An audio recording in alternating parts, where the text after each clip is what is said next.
about racing, the first minute of Art of Rally is rather strange. Driving along the countryside, you're greeted by an idol that emerges from the ground. Amongst other things, it tells you that you're to become the master of rally. To my knowledge, they're never seen again. Yeah, it's a wild choice of a beginning, but a fun jumping off point for the game's career mode. Taking us through Rally's golden era, you'll play stages separated into years, each race inspired by real-world events from the time. There's a wide variety of tracks, offering up plenty of different locations, weather, and terrain types. As is Stage Rally custom, you'll be setting your time solo on the track, which is a shame for a cheeky soul like me that usually uses other cars to break into corners.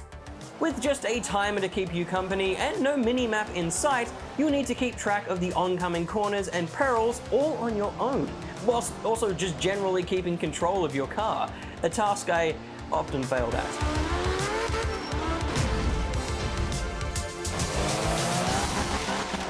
I guess it's just a little bit of spice to the challenge, but if you're not going to give me a mini-map like real Rally, give me a co-driver to help me navigate and point out those hairpin turns. Did I get it? Just go a bit slower, Will. The game also doesn't give you any rankings whilst racing, so you'll need to wait until you've set your time to see where you've placed. Last. But not to worry, while stages can be harsh and long, you won't need to win or hit a certain place to progress onwards and unlock further tracks. If you like a hard rally, you'll strive to do your best, and if you just want an excuse to fling a car around a track, you can do that here too. Outside of career mode, there's also timed online events to beat, leaderboards to conquer, and multiple open worlds to blast across, each boasting collectibles to snatch up and hills to fall down. It's a nice addition that gives greater freedom to roam and soak up the game's beauty than the tight tracks can ever allow. There's also a photo mode, which adds a further 7 hours to my gameplay. Now, whilst I'm a simple man that will pick a single car and hold onto it tight, no matter how ill-suited it is, there's actually a whole variety of vehicles on offer here. From the sleek, tame design of the Le Montagne to the far too powerful Das Iberhammer. There's a range of vehicles for all driving styles, each with their own pros and cons, even for my beloved Mini. Tired of one car? Not to worry. Art of Rally drops a consistent feed of new cars and liveries throughout the career to keep you customizing and learning.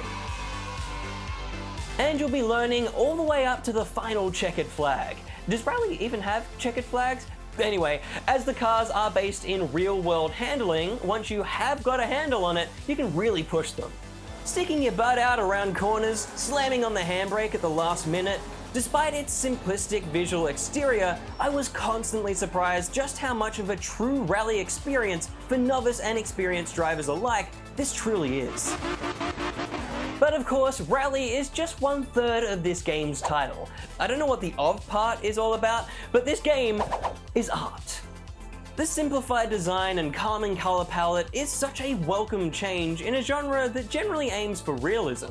Plus, the camera's perspective also helps to paint the entire world as a miniature, making it all feel so lovely and wholesome, whilst you dramatically flail off the course.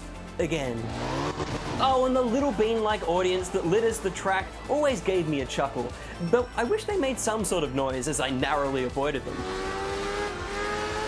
This game was a breath of fresh driving air, managing to focus down on being a challenging but fun racing game, whilst also gracing our eyeballs with wonderful visuals. It's an easy 4.5 out of 5 rubber chickens for me.